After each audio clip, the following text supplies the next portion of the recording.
ایک خاتون آتی ہے، اس نے کہا حضور میرے لیے دعا کیجئے کہ میں جنت میں جاؤں. تو فرمایا بوڑھی عورتیں تو جنت میں نہیں جائیں گی. تو ظاہر ہے کہ یہ بات تو اس پر بڑی شاک گزری، پریشان ہو گئی، تو اس نے رونا شروع کر دیا. تو فرمایا نہیں بوڑھی عورتیں جنت میں نہیں جائیں گی. خاصی پریشان ہوئی تو حضور نے مسکرا کے کہا جو بھی جائیں گی جوان ہو کے جائیں گے. جنت میں بڑھاپا نہیں ہوگا، 33 سال کی عمر کا ہر شخص ہوگا، مرد بھی اور عورت. جردن مردن، داڑھی بھی نہیں ہوگی، مونچھیں بھی نہیں ہوں گی. اور صرف انبیاء علیہ السلام کی کچھ ذوات ہیں اعزاز کے طور پہ جن کی داڑیاں ہوں گی، باقی جردن مردن فرمایا گیا ہے. 33 سال کا عنفوان شباب، جوانیاں، تو بوڑھا کوئی بھی نہیں ہوگا. تو کہا کہ بوڑھی عورتیں تو جنت میں نہیں جائیں گی. اس طرح ایک شخص آیا، اس نے کہا جناب میں نے سفر پہ جانا ہے اور مجھے کوئی اونٹ عطا کر دیجیے. فرمایا میں تو اونٹ کا بچہ دوں گا. اس نے کہا حضور میں نے بچے کو کیا کرنا ہے، نہ بوجھ اٹھا سکے نہ سوار اس کے اوپر ہوا جا سکے.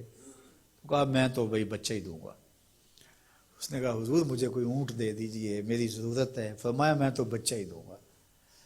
تو وہ بڑا پریشان ہوا. فرمایا مجھے بتا کوئی اونٹ ایسا ہے جو کسی اونٹ کا بچہ نہ ہو. تو یہ سچ بھی ہے اور مزہ بھی ہے. ایک صحابی تھے، وہ حضور علیہ السلام کے لیے دیہات کی چیزیں لایا کرتے تھے.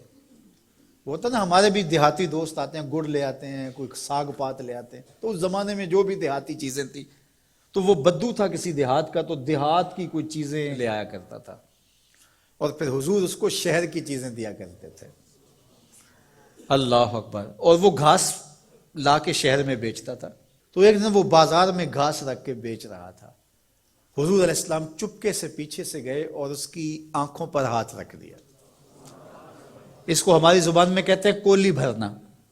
کیا کہتے ہیں؟ کبھی آپ نے بھی کسی دوست کی کولی بھری ہوگی نا. جب کوئی آپ کا بڑا گوڑا دوست ہو، اس سے آپ کا ہلکا پھلکا مزاح بھی ہو، تو آپ پیچھے سے آ کے چپکے سے اس کی آنکھیں بند کر دیتے ہیں. آپ دیکھنا چاہتے ہیں کہ یہ ہر وقت میرا ذکر کرتا رہتا ہے، میں دیکھوں کہ اب اس کے لب پہ سب سے پہلے کس کا نام آتا ہے.